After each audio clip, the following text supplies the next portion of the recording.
But yeah, I mean, let's jump into it. So it sounds like you have a couple different companies. And so have you worked with your son on many different ventures, or is it just this most recent venture that you all started working together? Let me take a step back. I have spent of my 37 years of professional life, I've spent about half of that in a corporate environment, various corporate leadership roles, and the other half in more entrepreneurial. Uh, One of the businesses that I co-founded back 15 years ago, 2008, I think it was. Is that right? Yeah, about 2008, 2009, a business-to-business digital advertising network. He was in high school at the time, and while he was in college, he did some interning with us with that business, and he really got interested in advertising technology or ad tech. And he stuck with that once he got out of school. He went on to interact with a lot of the people that I've known and over my years. My background is predominantly in media and business information, and of that, most of it is in a digital context, even predating the commercial web. So he had some interest in this. He did some work for us with our ad network, got very interested in ad tech, got out of school, did some consulting, more around marketing, but serving that particular marketplace, worked with uh, an independent consulting firm out of New York, and crossed paths with a lot of the folks that I know.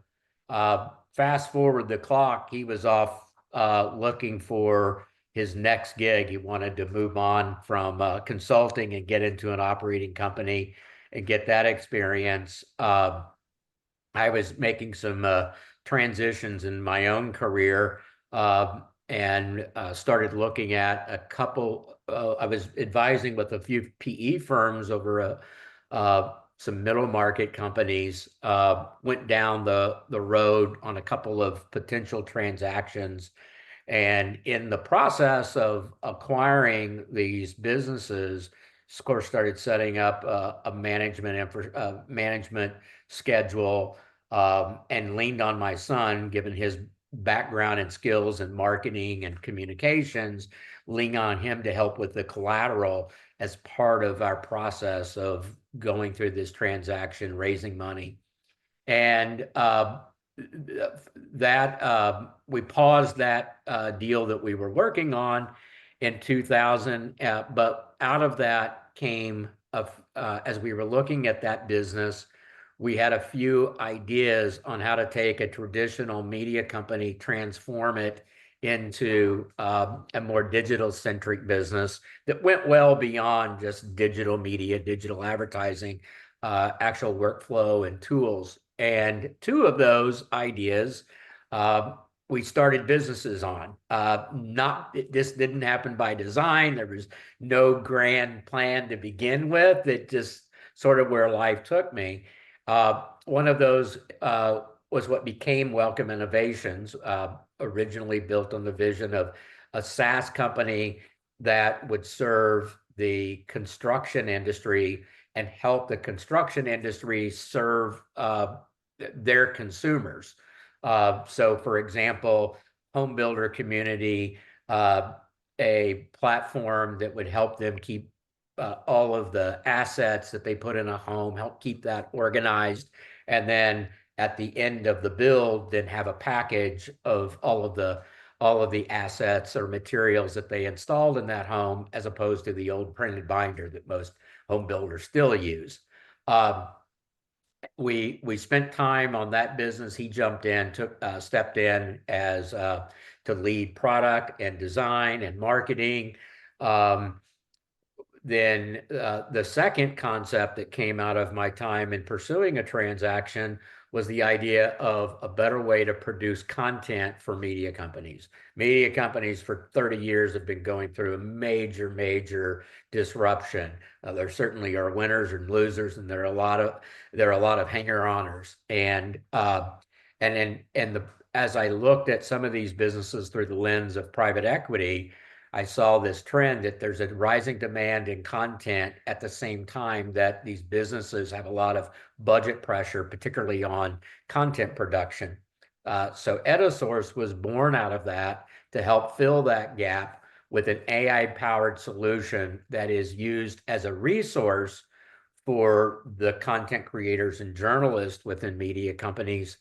And and it all sort of came together, and Dylan said, "Hey, that's actually, I've had that idea for a while, and now AI makes it a lot better." And he jumped in, really embraced that, and became the product lead, the lead engineer. I don't know if he would call himself that, but he's the software developer, product lead, manages developers that we bring in, and put together from scratch this AI platform with customized models, using a variety of the LLMs out there.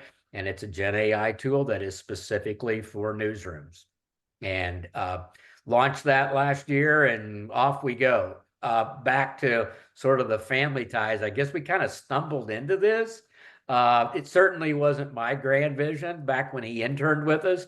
I hoped and discouraged him from getting in the media business, because it's a bumpy ride, and will continue to be through dramatic changes in the coming years. But he liked it. He stuck with it, and then we got to a point, and I was working on something that interested him, and he had skills that I don't have, and he jumped in, and off we go. Thanks for sharing that. So it sounds like he kind of did the internship, and then with you all started working together, just maybe for the resume back in the day. And then, obviously he wanted to learn from you. And then he kind of went off on his own, and then just the stars aligned for you all to kind of begin working together again. Yeah, exactly. And I don't know that he ever had a grand vision of doing something. I think he was interested in the space that I was in. Um, I don't know how much he enjoyed the internship, the part of it, and interacting with me necessarily. Yeah. But I think he enjoyed the work. He fell in love with the industry, and and certainly it has interesting dynamics with our relationship. In some ways, it strengthens it. It's a For me personally as a dad, it's a great joy. It's a big motivator for me to keep driving, because success that we create is success for him. And that's really my motivation. The first time I've approached business from a very non-selfish, self-centered motivation. And so that's cool. Plenty of frustrations, very hard, probably more so for me than him, to draw the line between father and son. We're in Edosource, we're actually business partners.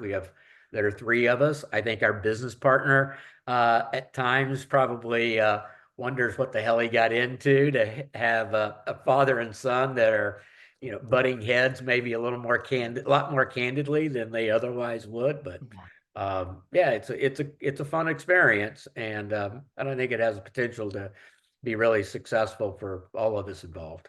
Yeah. So Scott, you stole my question, and it was about the dynamics between father and son and partner. When there is conflict, what's your go-to resolution model for that? What's worked and what hasn't worked? I had a friend, personal friend, not in this space at all, who made a suggestion to me early on. He said, think of treat him the way that you would treat another person if he wasn't your son. Whether it's in the dynamics with Welcome Innovations, it was more CEO to head of product, so there was a bit of subordination. Um, but on Edosource, we're truly partners.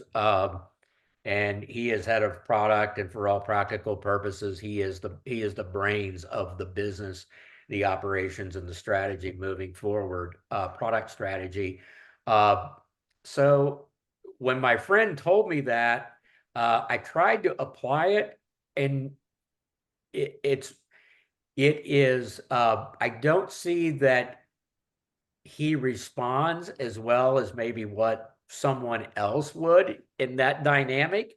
Um, Probably far more frustrations for him than it is me. One example that early on that was weird for me, we would get on conference calls with prospective investors or customers. Even when we brought in, built out a bigger team and would have advisors and managers on the phone, and he would refer to me by first name. Now he still calls me dad, and even on the call, if he was to address me, he might say, "Hey, Dad, what about ABC?" But just in referencing me, it's all Scott, and uh, I'm used to it now. But it took me a while to get used to that. What Very about, professional. yeah, what about duties and responsibilities? Do we have a clear org chart, clear duties, responsibilities, where things start, where things stop?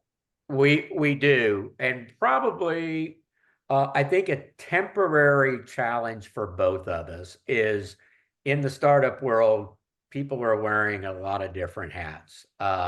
Neither of us are quote unquote assigned to leading sales, but it's something that we have to do in many ways. I guess I'm probably taking a more active role there just because calling on people that I've been working with for 30 years or so. So I've kind of assumed in that capacity. Officially, I'm chair of Edosource. So we have clear lines on general responsibilities, but we go after customers collectively. And sometimes, my idea of follow-up timing. I'll give an example right now that there's a new customer signed up, had some questions. They are questions that I certainly can't address. He has to address it.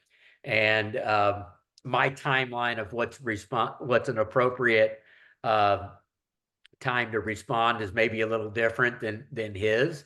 And he's got a lot going on. So we probably we don't get so much in conflicts over the business strategy. That seems to all work out pretty well. I defer to him on a lot, particularly product strategy. He thinks about things, features and benefits and upgrades and tactical ways of going about accomplishing it. He thinks about that kind of stuff far better than me. He's got it. He's got some creative skills that he gets from his mom, not me. So he can see a vision of a product before it's there. I see sales and spreadsheets, and that's sort of the way I look at the world. Uh, where the conflicts is more about just in terms of um, sort of timely response time. It probably gets on his nerves that I'll, ask him, "Hey, where do we stand on A, B, and C?" And or do Is you that want me to get back with this customer? Or are you going Yeah, to get back to this customer? 9 times out of 10, the customer question or prospect question is something that only he can address. But my instincts as a sales guy is I want to answer that question 5 minutes after it comes yeah, in. exactly. He's Exactly. he's I don't trying to work. go. He's in the middle of developing stuff and can't just I stop don't. I and don't work with my focus on it. son, but we were out with his bosses, and he was talking about a prospect, and he said, "Yeah, the prospect's dead. It's no longer a prospect." I'm like, I'm confused. Did the company close its doors? Did the founders suddenly die? He's like, no. I'm like, well, it's always a prospect. It's never dead. You just keep going. And his bosses are laughing at me. I'm like, son, never. Well, that sounds very familiar. That's interesting you brought that up. I think it's that experience I have of seeing how the reactions from a prospect or customer, watching the reactions and having an idea of what the next two steps will be. Yeah, Reading those tea leaves, which is intuitive to me. I've been doing it for a long time. yeah, Uh, and I think he probably sees it in um, a more transactional way that this prospect said X, therefore this is yeah, the yeah. outcome. I look at it as they said X, Yeah, that means we need to go to these three directions and have this right. matrix of, you know, how to react with given a variety of different responses. In that example, so you have the disagreement. It sounds like it might be ongoing. It's not completely resolved. His Oh yeah, yeah. Yeah. That's an ongoing theme, and Yeah. it's interesting when we're all together. My wife and I and Dylan. There, it doesn't go on too long before she'll say, "Okay, no more business talk. Let's turn that off. I don't want to hear it." And if one of us goes to complain to her about the other, she is very quick to cut us off and say, "I So don't want to get involved."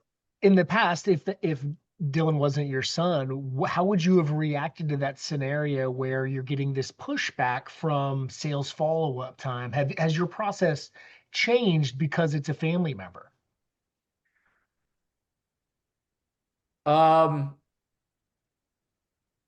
it's a good question. I think about frequently. I'd like to say no. Um, I'd like what my emotions say is if it wasn't a family member, I wouldn't get the reaction that I got. I don't know what his perspective is when he asked me to do something, how I react. I don't know how that lines up with what he wanted to hear. But I know that the challenge is I get faced with reactions that are very different from what I had experienced in the past when I was working with someone that was not a family member. What is the ownership structure look like? He and I are equal partners with Edosource. We do have a third partner as well, but he and I So is it 33, 33, 33, or we did it a little different than that. I had already, the other partner and I have been business partners for years. And so when we came up originally with the concept, we had sort of already agreed we're going to split it in half. And then once Dylan got involved, then I said, well, let's just do this. Half of whatever I'm worth or not worth is going to end up yeah, with him. I have one other son. So just take the other half and try to keep everything pretty even between the two of us. And yeah. And then the reason I asked that question is I owned a company that the two other partners, it was a third, a third, a third. And it was one of the most challenging structures I've ever had in business because, you needed somebody for majority, and that somebody often changed. And it was always kind of this dynamic of, how do I get somebody on my team? And then one person, may have been voted out. So it's a challenging structure when yeah. um Interesting. I think because we are still in startup mode, there's not a whole lot of corporate governance yeah, that requires a board level vote. yeah, Certainly structurally, the way I've all the two business I'm involved with now. Um, Derek, who is the third person in Edosource, he is also a co-founder and serves as chair of Welcome Innovations. But the way we structure those corporate agreements is the co-founders all have equal vote. The yeah, equity allocation is just simply that how money gets carved up yeah, yeah. in an exit, but really has no implications uh, from now until the time we exit. Yeah, it's interesting you brought that up. Trevor and I are working on a new client, and we were talking about that. Just because you have the ownership split, that doesn't mean that profits have to follow the ownership split. Doesn't mean that responsibilities or voting rights are equally divided. You can have a minority shareholder that controls everything. Right, It's right, what they say goes. right. Like you said, if it gets sold one day, then it's that piece will kick in. So Yeah, then yeah, you've got a structure that says here's how we're going to take every dollar and divide it up. That's already set, but that doesn't have an impact on how we yeah, run the business. Fortunately, Derek and I have been business partners for over 20, about 20 years. So we've got a pretty good working rapport on how to interact with each other. Um, I think for Dylan and me, it's certainly has improved from my perspective. Um, I'm a lot more cognizant of when I'm talking to him like I would another colleague versus how I might talk to him as a father. I think, and he catches that very quickly. If I start putting the father tone, I think naturally, just as a 32-year-old, there's resistance to that anyway, whether you're working together or not. But certainly in the business context, he's pretty quick to point out, I am not your employee, and which he's right. He's right, and so I'm much more careful. But I have to be very conscious about staying away from, well, just do it because I said do it. Yeah, yeah. We work a lot with clients on transition of family businesses, generational businesses. And we talk a lot about, if tomorrow, God forbid, a bus came by and took you out, what happens? Have you had those discussions and figured out how this company, beyond just the family dynamics piece of how the company survives? Yeah, Welcome Innovations is much further along. We've been around for 3 years. We set it up as a C Corp. It was by design early on. It was going to be a business that we were raising money. Um, we've actually since made a pivot when the venture market collapsed and said, okay, scrap all of that. We're going to go after a couple of customers to try to revenue fund this. For Edosource, which is a partnership multi-member LLC, um, we don't have as much protections and redundancies in place at the moment. Yeah. However, if when we do go to get the liability insurance and D&O insurance, Dylan is definitely the most what do they call it? It's not the most important man. It's He-Man. yeah, I can't remember, but there's a term for it that basically is if this person something happened to them, the company would be at real risk, and he is definitely that. I am not. Yeah, I the can be Key-Man, like a replaced. Key-Man insurance policy. Key man is what I'm thinking. Yeah, yeah. Key man. Yeah.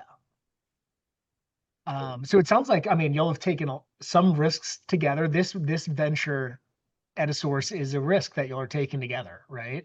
And then in a startup, you're taking bets, you're making bets all the time on what's going to hit. Can you share, like, maybe some bets y'all took together, whether in this venture or another one that did work and didn't work, and how y'all kind of learned from that, or what it kind of taught you in working together?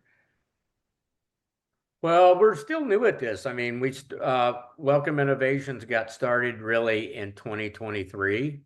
Uh, I guess maybe end of 2022. And we're launching an MVP next week. He's been less involved once we started Edosource, and he'll be doing a lot more formal transition when we Welcome Innovations gets to a point to hire some staff. So we're still on the ride, Okay.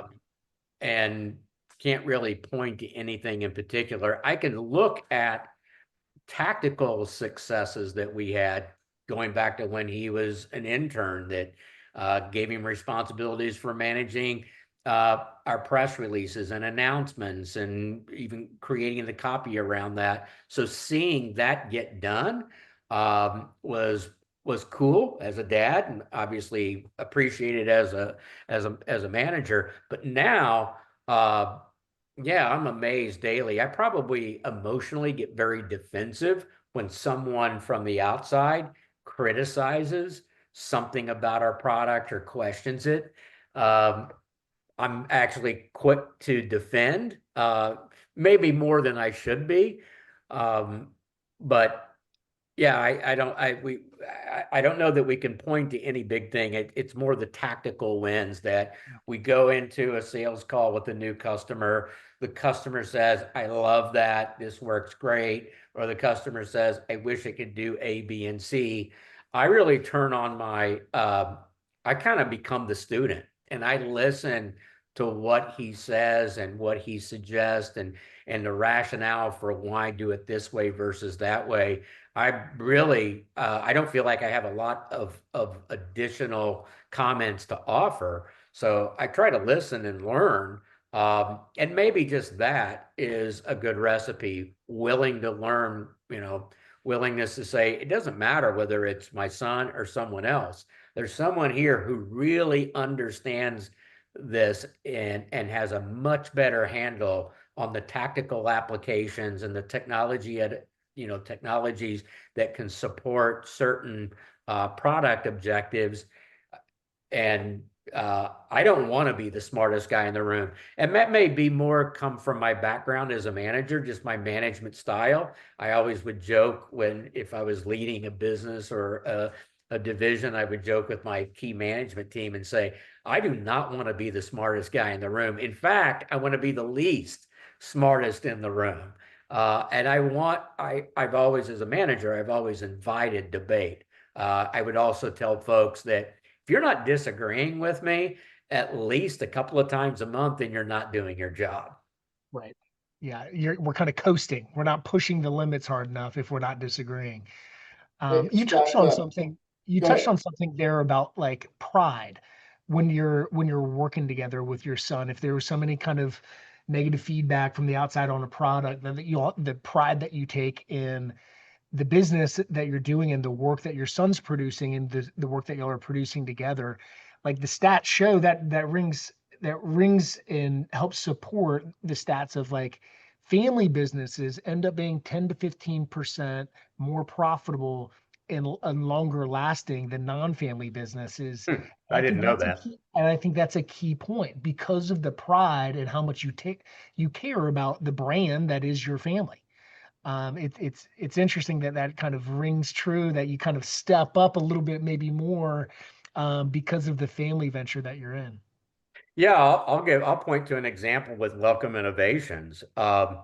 So we were going down the road. Our whole business plan was based on raising a couple of $1 million of pre-seed and seed, using that to build out our MVP. So all of the product design and the march toward that MVP was based on the assumption of having some substantial capital to fuel it and a big market launch. Well, year and a half, year ago or so, when we said, okay, there is no pre-revenue money out there to speak of.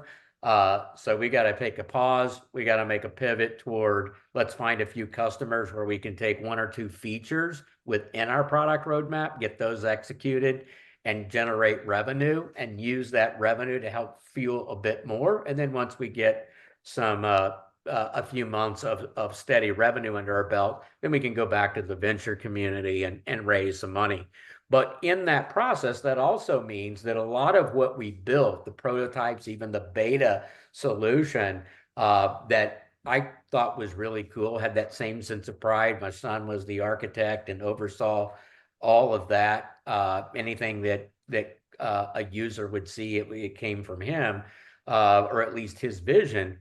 And now that we've made a change and where we've gone from having this really flashy uh, thing to something that's more of a box that has just some random colors on it. The idea of ignoring all of the design that went into our first version, that all of that design has sort of been parked for now. And I have a little bit of a hard time with that. And we'll even go to him and say periodically and say, okay, now we're going to roll this feature out and we're going to do it. It's going to look very different. What do you think about this user experience? Because even though he wouldn't care, I'm still protective of what he built 2 years ago. And that's, there's no need to be. but I think there is a parental instinct that kicks in. Interesting. Probably So the Scott, same reason that in our attic, we've got boxes and boxes of school projects that our kids did when they were young. nice. I love Scott, it. And he's only Trevor, 30. You're 30, go ahead. yeah, Trevor always makes fun of me as being the boomer in the room. So as two boomers, there's a lot of entrepreneurs listening today. Well, what are some of the mistakes that you've made along the way? I'm always curious of the mistakes because that's where all my learnings have come, not from the successes, but the mistakes. What are some goof ups you've done over your long career here? What have you seen? Not changing course quick enough. Interesting. Above and more than anything else. Uh, for better or worse, I have a perseverance gene in me that just will not give up, even when I need to. And in particular, I can point back to Welcome Innovations when when we started that in end of 2022, and several folks, advisors said, I think it's going to be tough to raise money. Interest rates are up now. Venture market is going to just collapse. Uh, and I kept hanging on to this original vision that we had to get investor money to fund our MVP. I think if in hindsight, probably should have pursued that maybe for another 6 months, but then ignored the carrots that would get dangled out there along the way. Because I would see those carrots and say, oh, well, that's reason to be optimistic. I think this may happen. Well, before you know it, 3 months to get to this carrot, it's pulled away, sort of like Charlie Brown when he goes to kick the football and Lucy keeps pulling it back.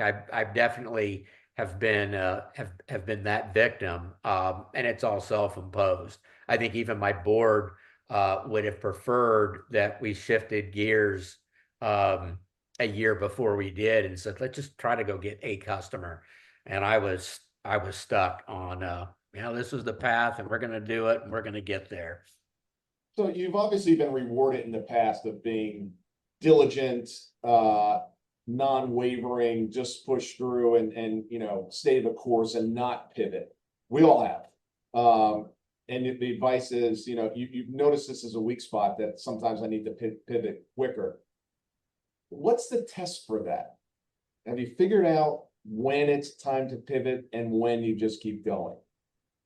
Is it an instinctual I'm still thing? working on that. Yeah. I'm still working on that. I have a buddy, again, unrelated to the business, who said, sometimes your optimism is your biggest enemy. Yeah. Because I tend to go into conversations, go into engaging in something, assuming the best in people. It doesn't mean people aren't bad if they don't Yeah. do it. It means that there are a lot of great intentions out there. Yeah. And I tend to when I hear something or I see a pattern, I tend to think that people will follow through with Yeah. what they say. It's Yeah. an unrealistic expectation. Even of myself, I like to pride myself that if if someone contacts me, I will follow up. That's why we're on this Yeah. call. Yeah. If I'm the it looked same like way. somebody took the time to find me and put a message together, that if there is any chance that there could be something of interest, then I do try to I try to respond.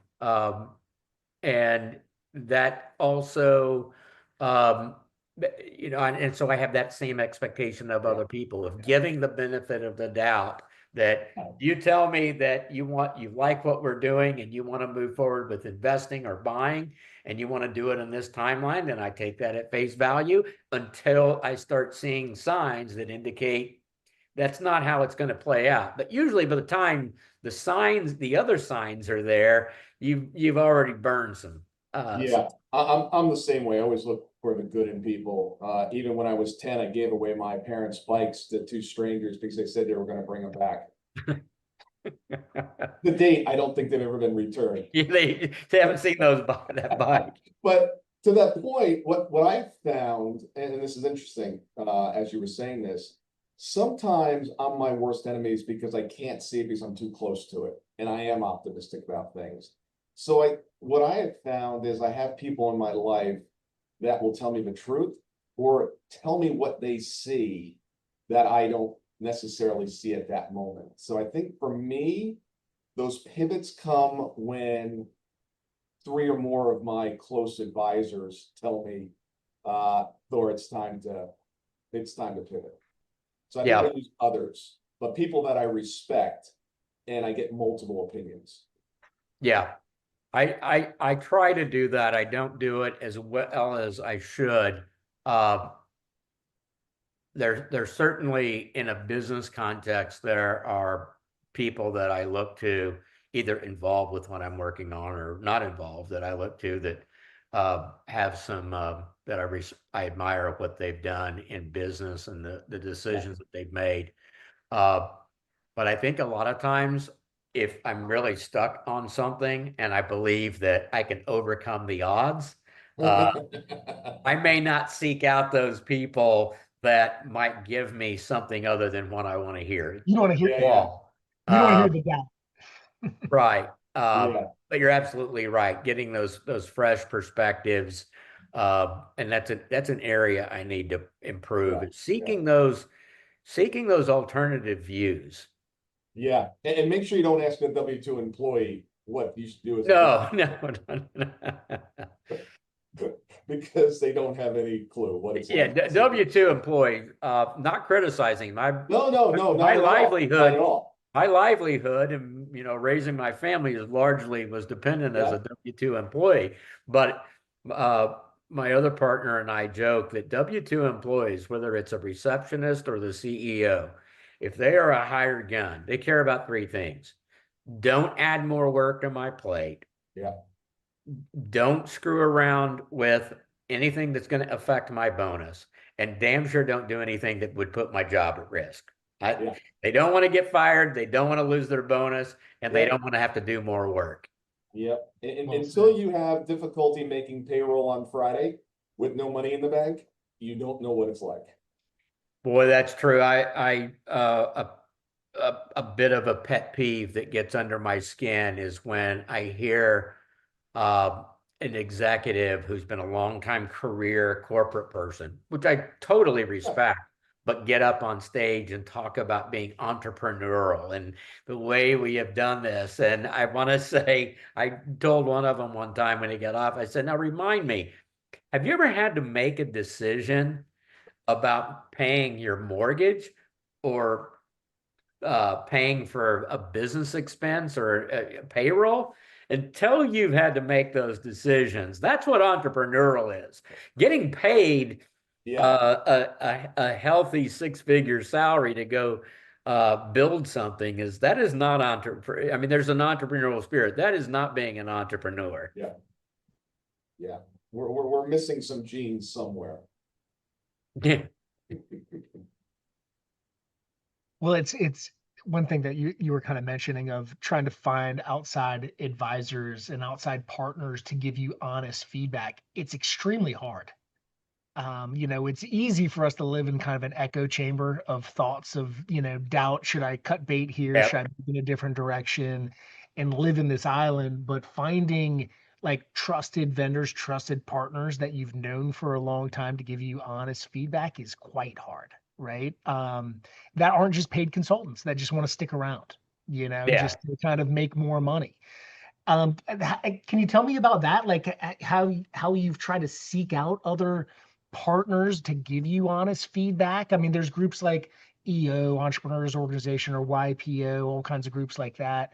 Are you a member of any, peer groups to help find those kind of non-biased, unbiased partners?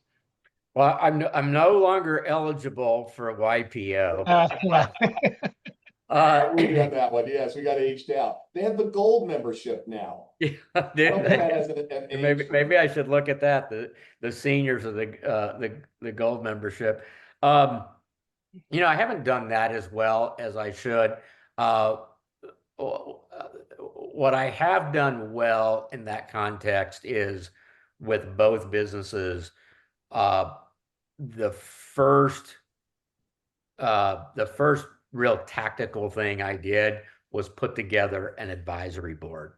And the advisory board was made up of people who had either the functional background and expertise or had the domain expertise. So Welcome Innovations, for example, first thing I did is I went to someone, we were going to raise money. So I went to a friend of mine that's in private equity. I went to a realtor who is also a close personal friend, and does very, very successful in Texas. And then I went to a home builder, and went to those people because that was the target market that we were going after. Um, and then the person who has just the uh, uh, general SaaS and AI, machine learning, running those types of businesses came in. So I did do that. We've started that with Edosource. We have one formal advisor. We're in the process of bringing on a second. We have one other person that I do lean on. In fact, as recent as yesterday, to get a perspective. But um, yeah, I haven't done anything with any organizations, Mhm.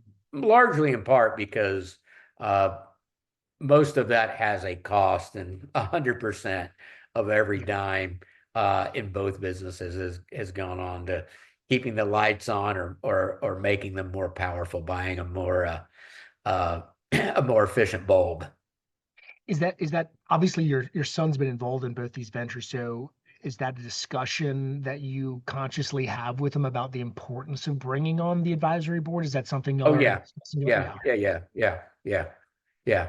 With one of our clients, he took over his dad's business after a sudden death, and he verbalized that if he had only known, the trusted partners, vendors, channel partners that his dad had done business with, that had been documented or discussed somewhere, then it would have saved him 5 years of time, Oh, you oh, know, at absolutely. least, at Yeah, least. But he didn't, he had to kind of rummage through developing those partners and those yeah. Who are relationships. the people that he leaned on to get Yep. advice and perspective, bounce ideas off? Yep. So that's one of the things, like when we're thinking through redundancy, whether it's a death or who knows what, you want to go on vacation for a year, right? Who are these top 20 people that you're working with, and who do you call? What are their contact information, and in what order, and what role do they play? I even for my wife, it's like if I died, do I want you to fire sale the CPA firm? No, absolutely not. That's the worst thing you could do. Yeah, And yeah. this and the stats show, Keep the attorney and the accountants. right? And well, in the stats show, 62% of the time after the founder's death, the business is out of business in 12 months, which is nuts, right? Sometimes, a lot of times for small businesses, the company isn't even sellable, right? Because there really isn't a team, there isn't any redundancy built. So it's one of the things that we try to work on, is thinking through redundancy. And it's like, okay, well, if that's what you would have done when you died, how about we work on that right now? Yeah. you know, is the brother going to be the first one to call to step in as the CEO? Well, the brother is running his own business. He can only Hmm. do that for 2 to 4 to 5 weeks. He's got to run his own family, his own business. So who that key man, that key player, without just relying on an insurance policy, who would that be to kind of run the business? Because for most entrepreneur families, that business is the biggest piece of their net worth. You Yeah. know, insurance policy does one thing, that's a band-aid, right? But the Yeah. the business is paying the bills and creating the livelihood for the rest of the family. And so it's a fun project to work on. I mean, you are exceptional in, I think, communication, with your son and advisors. You're an advanced thinker in that realm. And I think most people, it's this elephant in the room where it's an uncomfortable conversation. It's a difficult conversation. It takes a lot of time, to think through redundancy and in a team and involving family. So I applaud you in really like thinking through that, even though you kind of say you've done it haphazardly, it seems like it's very intentional too. Well, I appreciate the compliment. I'll tell you where that comes from. That comes from years in corporate life, where succession planning, as Yeah. uh, escalate in your career development. Yeah. I've been fortunate, I guess, that the businesses where I've been really advocated for succession That's planning, awesome. um, and that's the whole idea around that is creating redundancies that if something happened to me, then um, uh, I hope everyone cries and stays sad, but I hope that, Right? but We want them to celebrate your life, not but I just want the figure out how to make payroll next week. yeah, exactly. I want the things that I get that I got started, that those wheels keep turning. Yeah.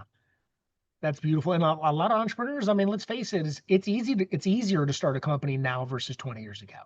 Right. So a lot of entrepreneurs these days are getting started much earlier. They're not getting maybe the corporate exposure that maybe you got to teach redundancy, you know? Well, I do, and that's a good point. I see that. Um, I do see that with my son because a lot of what he has done has been in truly an entrepreneurial environment where you're on your own, and whether even if you're a consultant working for a consultancy, um, you're only there as long as the client who needs you is there, right? Um, so the dynamics of intercompany politics, even in a startup, I mean, it's not politics per se, but there are dynamics. I learned early on when I first became a manager that you cannot coach, lead, manage everyone in the same way. You have to figure out how they respond, and you've got Mhm. to respond to them. And even if you think that the way they look at the world is ridiculous, it doesn't mean that you're still not going to change them. So you're Mm. either going to live with them and their ridiculous way of looking at the world, Yeah. or you make a change. But if you choose to live with them, um, then you've got to figure out what's the right communication method, what's the right way to interact and to have constructive conversations, and it's going to be different with everyone. Yeah, when we get started on a lot of projects, and then when we bring on new team members, even in our own company, we have everybody do an Enneagram, kind of a test to understand their nature, their personality, Mhm. their communication styles, right? Because sometimes we're crazy different. Do y'all ever work on? Have y'all done those together in an Enneagram or any kind of disc assessment to understand your communication methods and personality styles? No, I've done that in prior life, certainly plenty of times with in my corporate world, Mhm. and that's important. I value that. Both businesses are at such a Small scale. early stage that it's 100% of the bandwidth is spent on keeping the wheels on the bus and trying to get to the next bus stop. Yep. Where's that next dollar? Yeah. Well, Scott, I could talk to you for 5 more hours. This has been terrific. Thanks for, following up and taking this interview. If you think Dylan would be up for chatting, I would absolutely love to get his perspective as well. We actively work together in the future of my CPA firm, as well as working with other family business clients, and it's fun. I like challenges. I like solving complex problems or working on complex problems. They're not always so easily solvable. But when we're doing with people that really share our vision and get along, it's a lot of fun.